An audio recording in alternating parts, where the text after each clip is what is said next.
Welcome to the Nerd's Finest. My name is Ryan, and today I'm going to be making a Halloween dinner with a bloody good cocktail, a brain appetizer, a mummy main dish, and ending the night with a killer dessert. So let's start by making a drink. This is a simple champagne cocktail, just with a couple ingredients. First, I'm actually going to decorate the glass with some strawberry syrup. Nice dripping blood effect. Now that the glass is decorated, I'll be adding 2 tablespoons of raspberry puree.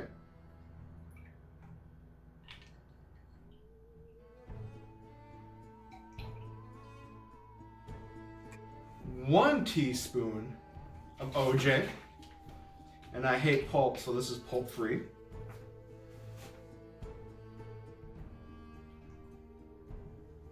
And then you just top it off with champagne.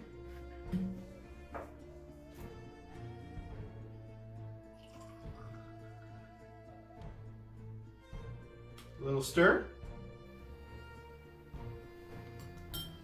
And there you have it, the Vampire's Classy Cocktail.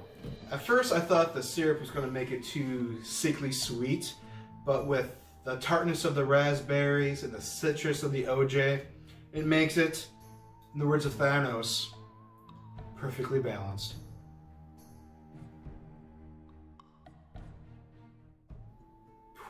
I'm hungry.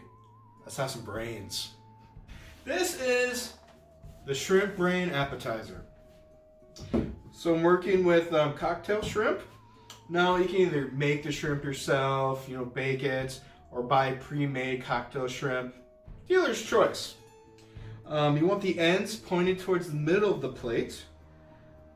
So the bigger fronts are on the outside, so that way it's a little more balanced. It'll be falling inwards instead of falling outwards. I'm using large shrimp.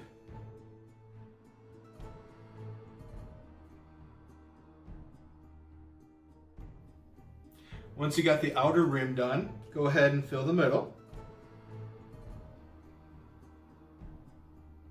Now once you get the first layer done, I'm going to add some cocktail sauce.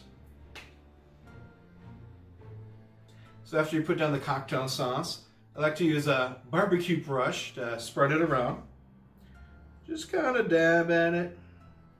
So you're just going to make layer and layer. Shrimp, sauce, shrimp, sauce.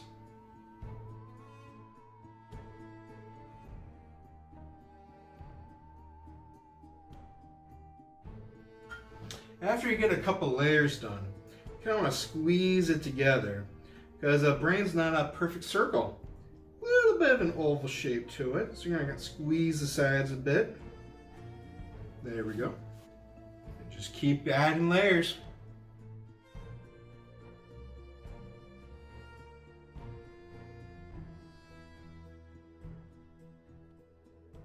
All right, about the 5th level, I'm going to start going a little more inside. So we don't want just, straight up flat top like Frankenstein's head. We do want a dome.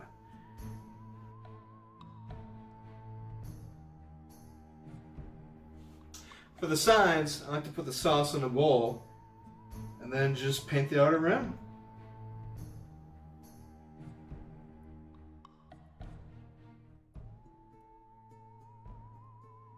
I think one more layer. It's just a couple more on top to get more of the curved dome look.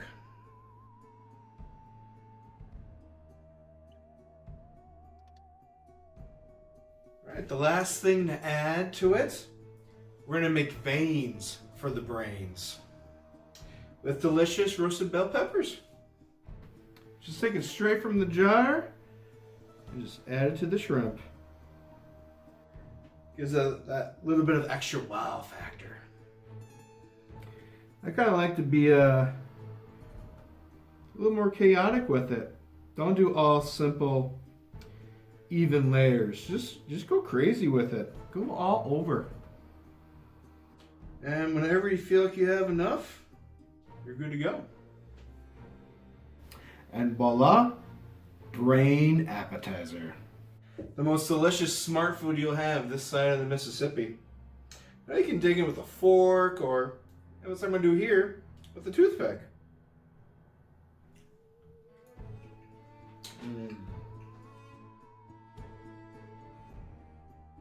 Now it's time to make the main dish, the mummy bacon wrapped pork loin. I like using Smithy Fields pork loins because they're already seasoned.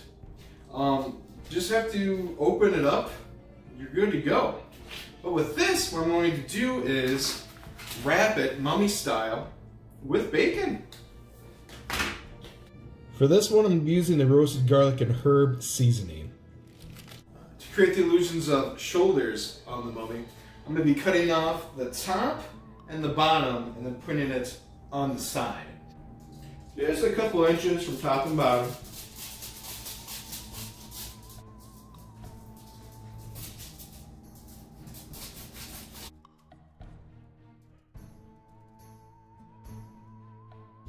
To make sure it stays connected, doesn't fall apart on you, I'm going to put toothpicks on the sides. Just stab it on through. And don't make the mistake I did when I first tried doing this. I put it all the way through. So after it cooked, it was a tough job trying to get them out. And now the bacon. So I'm using hickory smoked thick bacon slices. So first around the side, you want every last little bit covered. And I kind of use the toothpicks too to kind of hold it in place there. You want to kind of overlap the bacon. You want to completely hide that pork loin. And then I just kind of tuck it underneath. I'm not gonna worry about making sure it's perfect on the bottom. It's just the top view that we're looking for. It's going to be just a bacon feast. So once again on the end, we're also going to wrap that. I don't want perfectly lined pieces. Mummies are usually not wrapped every which way. So I'm going to do some crisscrosses.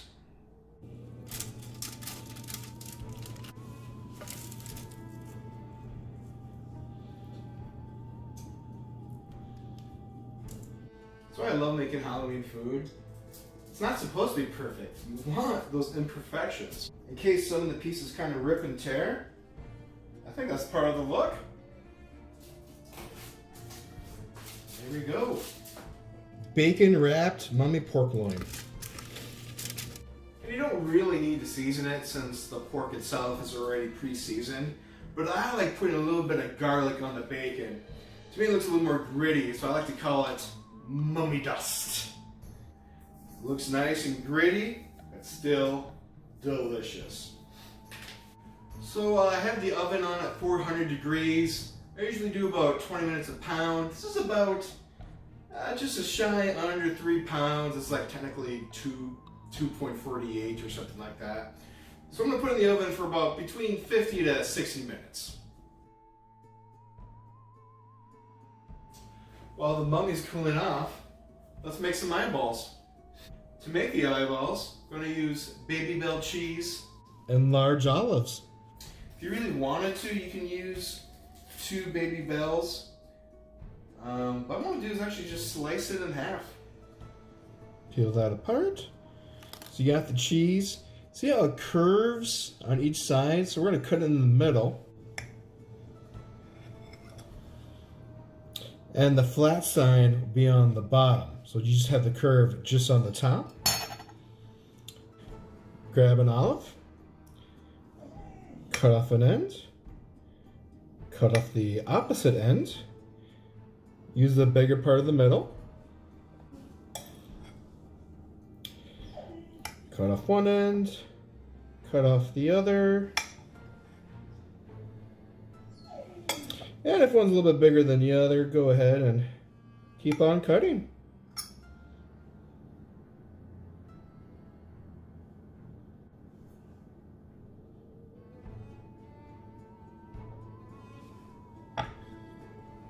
Save those guys for later.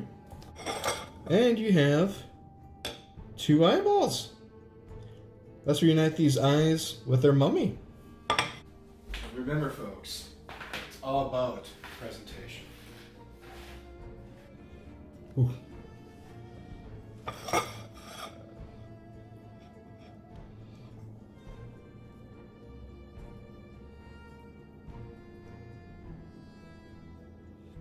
And there you have the Mummy bacon wrapped pork tenderloin.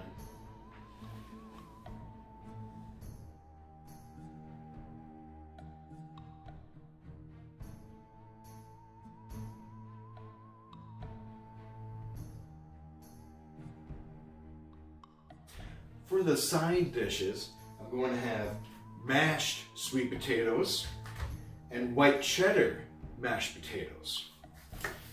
Now it's all about the presentation. So when these are cooked, I'm actually going to put them in these cookie cutouts. All right, time to play with some food.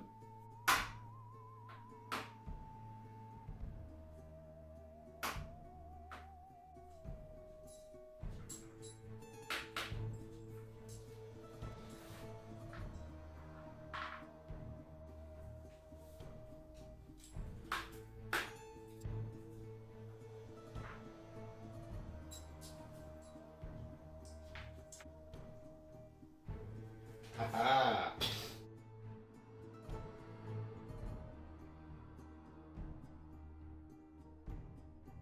Now I'm going to be baking my bleeding killer cake.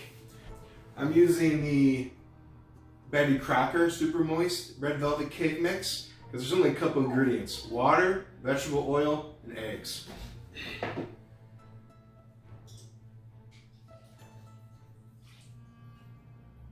Now we're going to beat it into submission.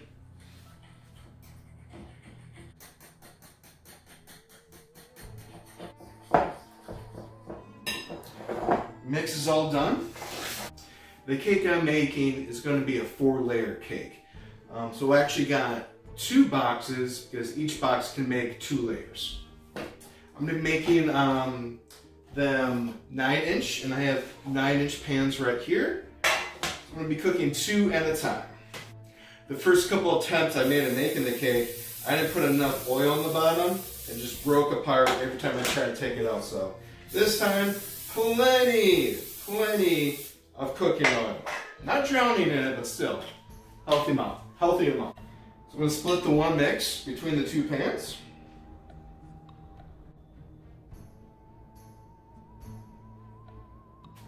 All right, I'm going to put these in the oven at 325 for about 25-30 minutes. I got 2 cakes done. Now I'm going to be cutting off the top to make it more flat and even. I don't do much baking, so I don't have a lazy Susan. That would really come in handy now. Maybe someday in the future. I'm just going to eye it up as best I can.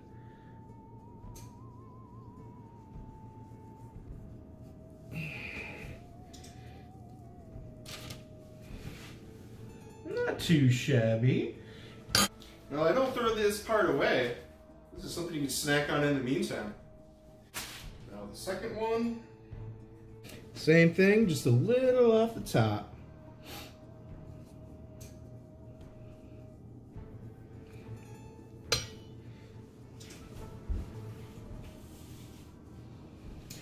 No, it doesn't have to be perfect, but we like to get as close as we can.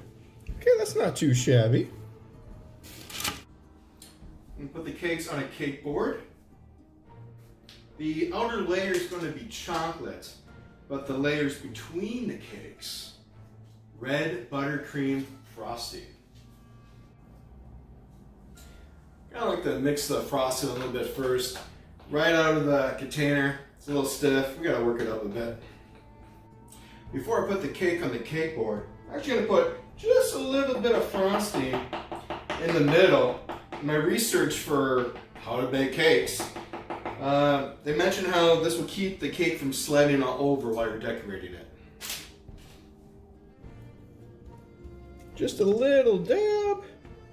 Don't need to cover the whole thing. First layer down, try to center it as best as I can.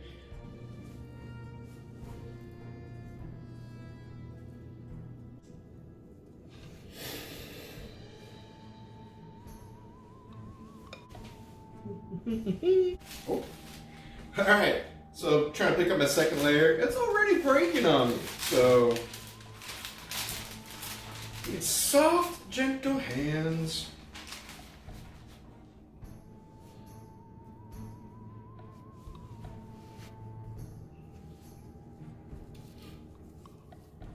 Now the next layer.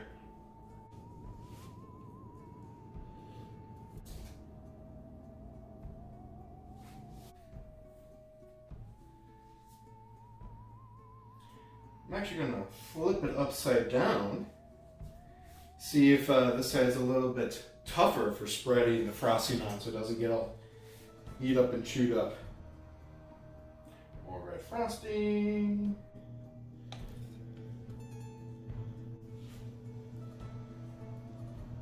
Oh, that's working great.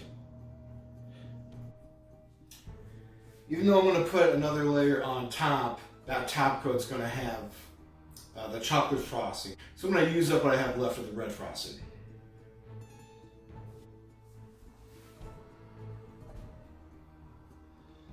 Once again, the top layer. So this I'm also going to flip upside down, so this is perfectly smooth and flat. Technically, these pans are both 9 inches, but some are just still a little bit bigger than others. So to help smooth it out, I'm going to cut the outside edge. Slowly but surely. Nice and easy.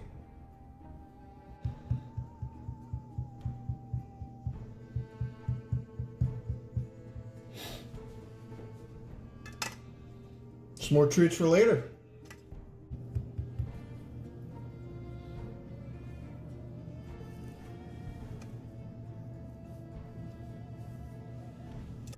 The 4 layers are all put together. Now it's time for the crumb coat. Before I did research on making this cake, I never even heard of a crumb coat before. Apparently the purpose of a crumb coat is when you put frosting on, it's going to crumb like crazy, little pieces, so it almost looks kind of dirty.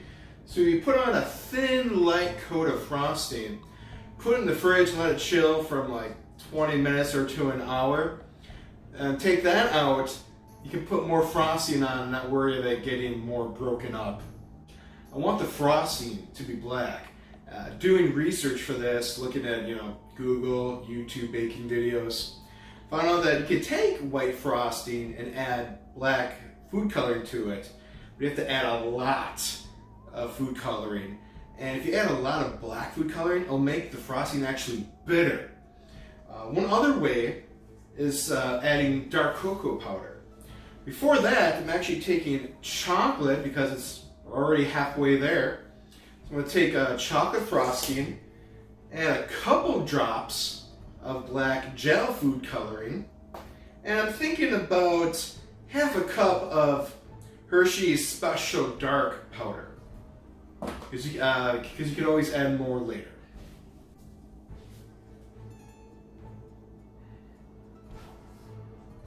Before I add the dark cocoa powder, I'm going to add some black food gel coloring. The information online says gel food coloring will kind of make it better than just regular food coloring. A couple drops first. All right, let's mix it up. Woohoo! So the first time I tried this, it just turned to a dark gray, which is fine, but I want black.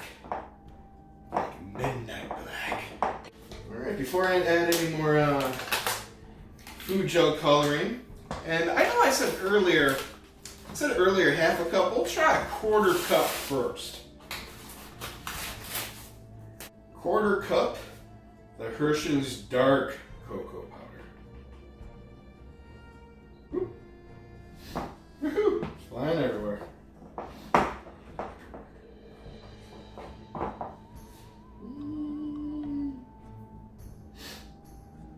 Yes.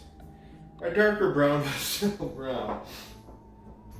I could add more, but yeah, it's a special dark. I guess there is true black cocoa powder on the market, but I think true black cocoa powder you have to order online. So I didn't see any. I went to a couple stores, couldn't find any. So I don't think I'm going to add any more cocoa powder to it. We're going to add some more food coloring. Not the whole thing, just a couple drops at a time. Oh, something I forgot about. It actually gets darker the longer it sits. So as more time passes, it's going to get blacker. So it's pretty dark right now. So I think this will be good for at least the crumb coat.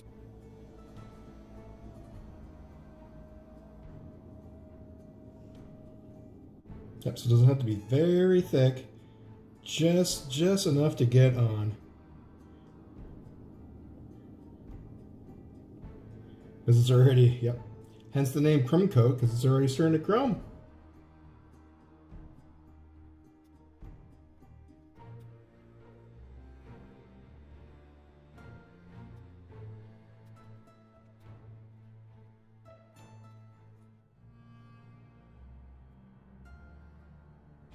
As always, it doesn't have to be perfect. It's just the first coat.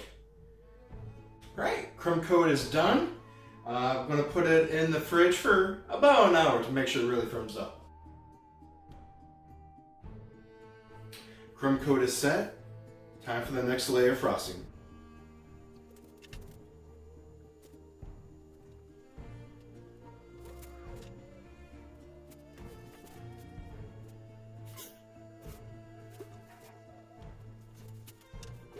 So when I use a spatula, one thing I don't like is I can see the brush strokes on the cake. So I watched more cake videos. I found out that at the end they use a device called the bench scraper. Just put it flat all the way along and it smooths it out.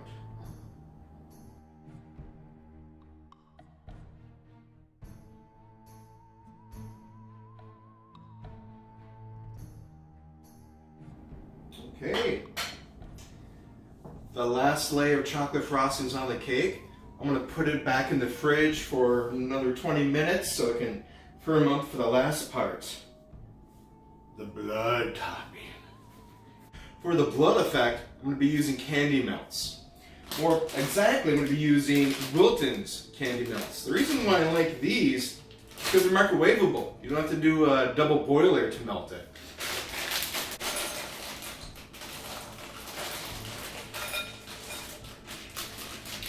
Using the whole bag.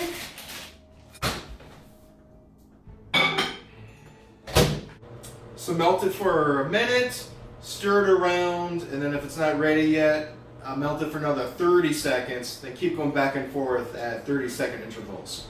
While that's happening, I'm going to be simmering a half cup of heavy whipping cream. Stir it up a bit, mix it up, help liquefy it. Add half a cup of boiling heavy whipping cream.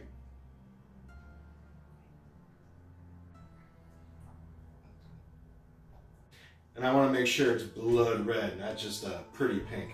So I'm going to add some red food gel coloring. Just a couple drops. Mix up this monster. Now to put it on the cake, some cake videos suggested a condiment bottle. I noticed for me, like getting the bottle, getting a funnel, pouring it in, and then ready to pour it on the cake, the frosting is already getting dry. It's getting too hard to work with. To put it on the cake, I'm using a syringe baster from the dollar store.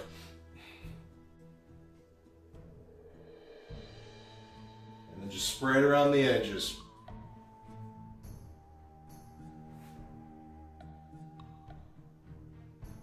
Let it drip down.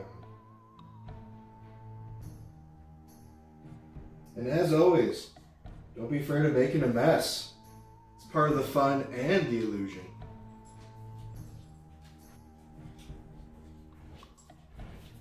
And after you got some drips already falling, go ahead and spread the rest right on top.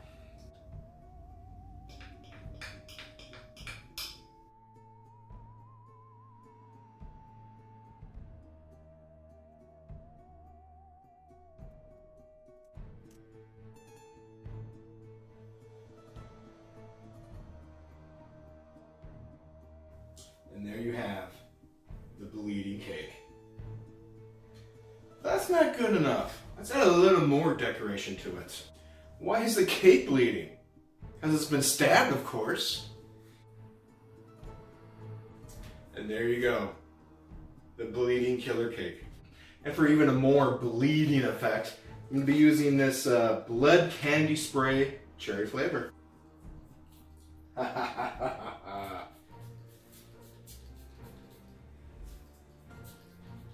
For more of a wet look.